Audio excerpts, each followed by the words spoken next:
Welcome to the system. I'm an architect. Where others see problems, I see the system. The correct information is right there on the table. The numbers have been verified. Everyone is looking at the same reality. Yet nothing moves forward. A proposal is prepared, but not sent. A problem is identified, but no solution is initiated. A client waits for a response, but it's unclear who will have the final say. A team holds a meeting, discusses options, and leaves the room with a new meeting date. People call this slowness. Sometimes they're wrong. The problem isn't speed. The problem is that the place where the decision belongs is invisible. In log 017, we saw how unassigned requests pile up. In log 018, we examined how the same information transforms into different realities across different systems. Now the information may be accurate, the request visible, and the process documented, but the system can still grind to a halt. Because information is not a decision, knowing a fact does not mean knowing what to do with it. People often ask for more data, more reports, more analysis, more opinions. They think this will make decision-making easier, but some systems stall not because of a lack of information, but because of a lack of accountability for decisions. Everyone voices their opinion. No one takes ownership of the decision. This is where the decision gap arises. This gap isn't visible on the screen, but it delays proposals, it slows down projects, it keeps customers waiting, it forces people to discuss the same issue over and over again. If no one owns a decision, the issue isn't resolved. It just circulates between rooms, messages, and meetings. With each pass, it becomes a little heavier. Because pending decisions don't just consume time, they also consume mental bandwidth. A person goes home, but the unresolved decision goes with them. They think about it again at night. In the morning, they open the same file again. No new information has come in, only the decision remains unmade. People assume this burden is a natural part of the job. The architect sees the unresolved issue. In a system, a task is not the same as a decision. One person can prepare the file, another can review it, yet another can offer an opinion. But who will approve it? Who will reject it? Who will decide to put it on hold? Who will bear the responsibility for the wrong decision? If there are no answers to these questions, the process appears to be complete, but no result is produced. In some organizations there is authority, but no accountability. In others there is accountability, but no authority. An employee is held accountable for the outcome, but cannot make the necessary decision. A manager holds decision-making authority, but does not follow through on the outcome. In both cases, the system connects people to one another, but does not anchor the solution to anything. Responsibility without authority drains a person. Authority without accountability corrodes the system. The architect brings these two together at a single point, because a decision is not merely a choice, it is determining who owns the outcome. When a decision is made, the system changes, money moves, a team gains direction, a risk is accepted, a door opens or closes. That's why people may avoid making decisions. They're afraid of being wrong, they're afraid of being blamed, they're afraid of losing other possibilities when choosing one option. Then they ask for more information, but sometimes it's not information that's missing. What's missing is the architecture that defines how the decision is made. Not all decisions carry the same weight. Some can be easily reversed, a message can be rewritten, a test can be halted. Others, however, leave a deeper mark. A contract is signed, a payment is made, a customer is lost, a system is shut down. The architect does not treat these two types of decisions the same way. For reversible decisions, speed is required. For irreversible decisions, evidence, boundaries, and clear accountability are required, because a system weighed down by everything cannot move. A system that makes everything too easy, however, cannot protect itself. Decision architecture establishes this balance. Who can make a decision? What information is sufficient? How long can we wait? What risk is acceptable? Can the decision be reversed? Who will monitor the outcome? When these questions are answered, unnecessary meetings disappear. Reports that don't lead to decisions lose their meaning. People stop repeating the same ideas over and over because some systems grow not to generate information, but to hide uncertainty. An architect does not hide uncertainty.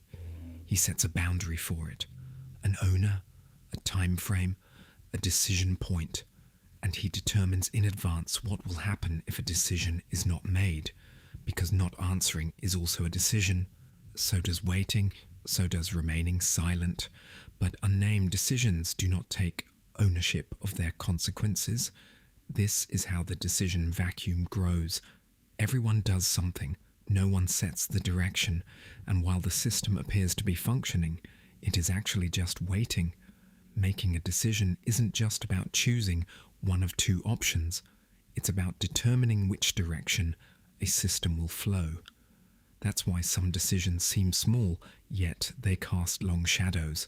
Granting access can open a door. Denying a request can cause a customer to quietly walk away. People often see only the moment of the decision.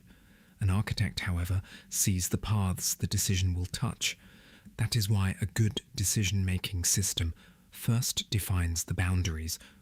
Who can make decisions? Under what conditions can they make decisions? What data should it be based on? How long is the decision valid? Under what circumstances should it be reviewed? When authority is left unlimited, it does not generate power, it generates uncertainty. People must know not only what they can do, but also where they should draw the line. An employee may approve a small discount. A larger discount may require a second approval. Permanent changes may require documentation and a rollback plan. An architect categorizes decisions based on their impact, not on the people involved. Low-impact decisions move quickly. High-impact decisions require more evidence. Reversible decisions create a testing ground. Decisions that are difficult to reverse pass through a narrower gate. When this distinction isn't made, small decisions are unnecessarily delayed. Major decisions, on the other hand, are made without sufficient consideration. The system either becomes bogged down or loses control. People often mistake the approval mechanism for security. One person prepares, another reviews, another approves, but too many checkpoints may not actually create security. They can diffuse accountability. Everyone touches a part of it. No one becomes the true owner of the outcome. The architect does not increase the number of approvals. They improve the quality of the decision, the right person, the right information, at the right boundary, the right time. The waiting time for a decision must also be visible, because a decision that waits indefinitely is not impartial.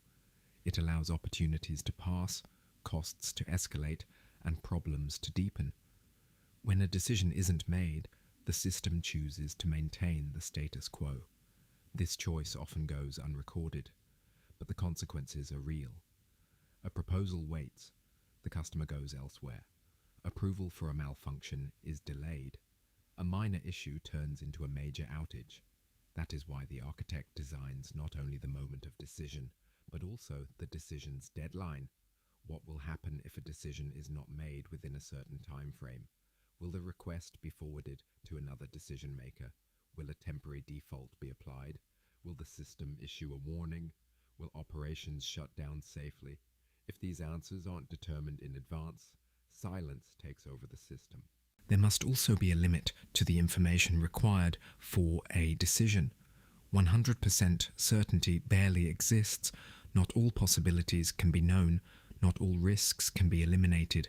The more data a person requests, the further the decision point may recede.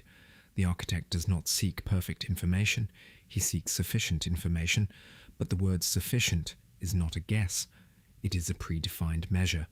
What data is mandatory? Which assumptions are acceptable? What risk level must not be exceeded? If which indicator emerges, should the decision be reconsidered? These limits do not leave the decision maker alone. They provide a framework they can rely on, because responsibility is not merely a burden, it is the freedom to act within the right boundaries. A system that demands responsibility without granting authority punishes people. A system that grants authority without setting boundaries puts itself at risk. The architect brings the two together on the same line. When a decision is made, not only the outcome, but also the rationale must be documented.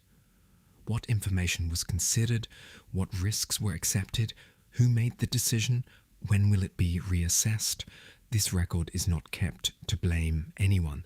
It is kept to preserve the system's memory. When the same question arises months later, people recount the past based on their own emotions. The system, however, can show what was known that day and why that path was chosen. An organization without a decision, history relives the same debates over and over again. The same options are discussed anew. The architect does not carve decisions in stone.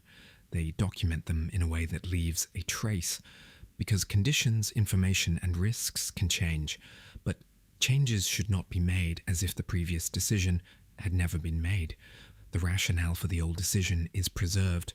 The rationale for the new decision is added. Thus, the system does not merely change direction. It also knows why it changed direction. True maturity is not about making every decision correct. It is about establishing a structure that allows a wrong decision to be identified early and corrected safely. That is why the architect does not view a decision as a final point. They view it as a commitment with specific information, with specific authority, for a specific period of time, with the responsibility to monitor the outcome. When a decision is made, uncertainty does not disappear, but it is no longer unaccounted for. No more meetings or signatures are needed to fill the decision gap. The architect first makes the source of the decision visible. Every open issue is tied to a single question.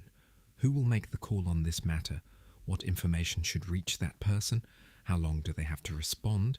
If no response is received, what course of action will the system take? Once these questions are defined, the wait becomes measurable for the first time, because unmeasured waiting appears to be patience. Yet more often than not, it is merely unaccounted for delay. A decision-making system must distinguish between three things: opinion, proposal, ruling. Anyone can express an opinion. Some can prepare proposals, but the owner of the ruling must be clear. When this distinction is not made, ideas circulate as if they were decisions. Decisions, in turn, become as weak as advice. Then no one stands behind the outcome. An architect does not accept ambiguous language. Maybe. Let's think about it. We'll see later. It seems appropriate. These are sometimes necessary phrases, but at the point of a decision, they cannot remain indefinitely. The system ultimately requires a clear outcome. Approved, rejected, postponed. More information is pending. It has been forwarded to the appropriate authority. Every situation must have a next step. If a decision is postponed, a new date is set. If information is pending, it is specified who will provide it. If it has been forwarded to another authority, responsibility passes along with it. The status changes, but ownership is not lost, because for the architect, a decision is not just a word. It is the beginning of a chain of actions. When approval is granted, which system will run, who will be notified, which record will be updated, which risk will be monitored, under what outcome will the decision be considered complete. A ruling issued without defining these elements is merely an intention. Good intentions do not set the system in motion. Clear architecture sets it in motion. When a proposal is approved, it must be sent to the client. When a solution is selected for a problem, implementation must begin. When a budget is allocated, the payment process must be initiated. When access is revoked, the old authorization must truly expire. There is an invisible gap between the decision and the outcome. Many systems get lost precisely in this gap. People assume the decision has been made, but no action has actually begun. The architect monitors this gap as well. Has the decision been translated into action? Has the action been completed? Is the outcome as expected? Has a new risk emerged? Should the decision be revisited if necessary? Because if the decision is not followed up on, the system merely produces the past. It does not produce results. Some decisions can proceed automatically. Low risk, open-ended and reversible decisions should not be left to chance.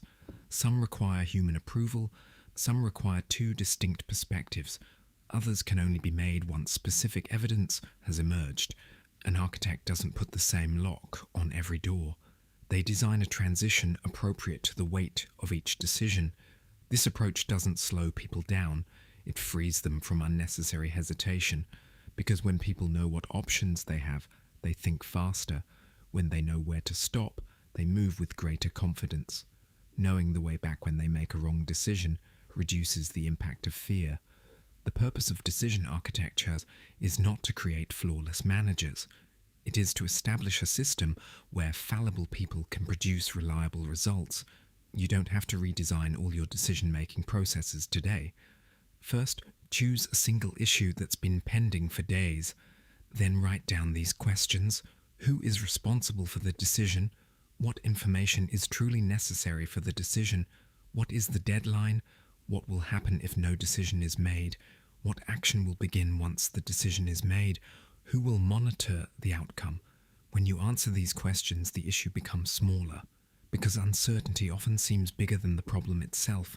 An architect doesn't make problems smaller, they make their boundaries visible. When you own a decision, the weight takes on meaning. When there is a time frame, silence becomes measurable. When there is an outcome, inaction turns into progress. When there is a way back, responsibility ceases to be a source of fear. In log 017, we identified unclaimed requests. In log 018, we determined the source of truth.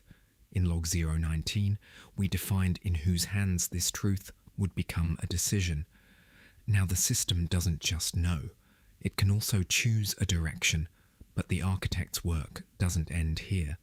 Because until a decision is implemented, it remains merely a structure built in the mind. In this log, I didn't just show you the decision gap, I also left behind the thought that closes it. You can see more closely on synthlog.tech how the architect breaks down problems, transforms invisible structures into solutions, and guides systems. I am the architect.